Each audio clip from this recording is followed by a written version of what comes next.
Hey, Billy from Perma Pastures Farm. All right, this is going to be another good one that's going to apply to so many people out there. First of all, we spoke about bread and moldy bread in the last video, and a number of people had concerns and questions. We're going to solve and we're going to explain in detail why I feed my birds moldy bread and what has happened over and over and over as we've done it. We're also going to be pointing out some other really cool tricks and resources you may not know about. You're going to be glad you tuned in today.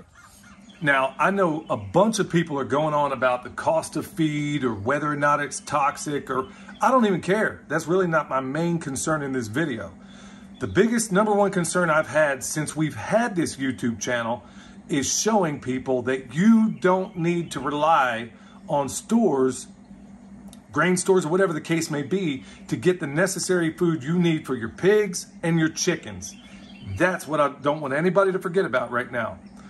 What I'm going to do is hopefully make peace of confusion, okay? Last time I talked about moldy bread and why I feed it to my birds, and I'm aware of those other concerns. Let me tell you what happens within the system, and we discovered this long ago when we were doing our research on the chicken tractor on steroids. Okay. In this bucket right here, I got bread, but it's not moldy, okay? This basically came from the bakery I was telling you about the other day.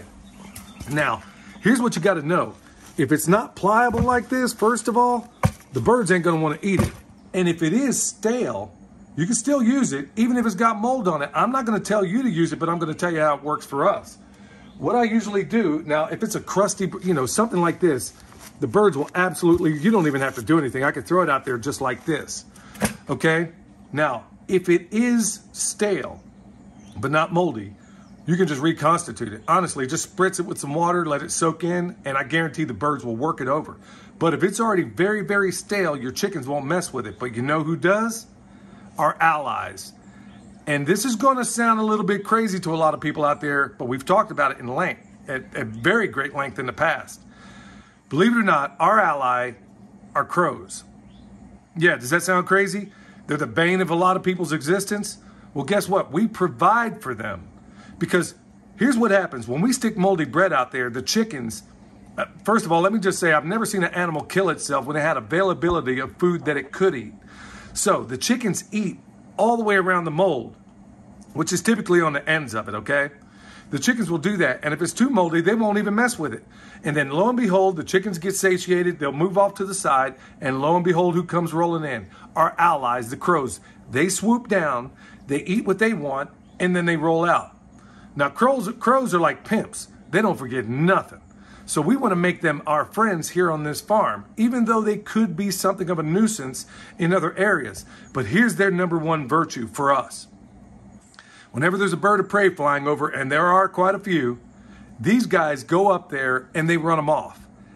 That is why I court the crows. Maybe that ought to be on a t-shirt, okay? That's why we court the crows. That's why I want them here, is because we almost never lose a bird to a bird of prey.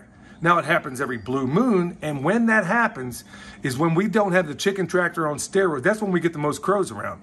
No matter the age of that bird, when we have that chicken tractor on steroids going is when we have the most food scraps in there. So the crows are in abundance. It's also the reason why we always keep black birds in our system like australorps, because it also discourages any birds of prey to come down, because they're thinking, okay, the crows are there, we don't want to mess around. We even use decoys and stuff like that. Is it absolute perfect solution to all these problems? No, but this is permaculture. We don't need, like Jeff Lawton says, I don't need to be a trophy hunter in any of what I get. I just need to get a harvest. That's how we do it. And believe it or not, yes, we do court the crows. So that's why the moldy bread goes in there. Like there's some mold on this one, as you can see. I don't care. I'll just bust it up and the chickens will just eat around it. And the crows, who seem unaffected by the mold, like I said, this isn't something we came up with a week ago. We've been doing this forever and a day. We got some cornbread in here that Michelle made the other day that, it just didn't get eaten, and there's a little bit of mold on here. Well, it's going in too. And the reason why it's going in here and maybe not to the pigs is because there's a little bit of cracklings on top from the pig that we processed the other day. So when we made the lard out of it, that's what it is. Now, let me check real quick. Okay, we're getting close to the weight we need, and I'm just going to finish it off with, check this out, brown rice. And it's even better for the birds. That's their rations right there. That's all they get. So hopefully that answers some questions regarding the mold on the bread. Like I said in the last video, I would have to cover that in great detail. So kudos to all of you people out there that said, hey, what about this mold?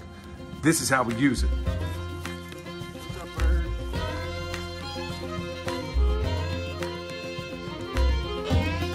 All right, so morning chores.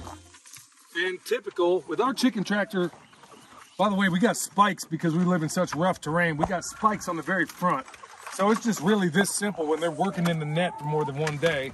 You can see they got their excrement underneath because it falls through. And all I'm gonna do is pull them first the length of one tractor so we're not playing that ground out.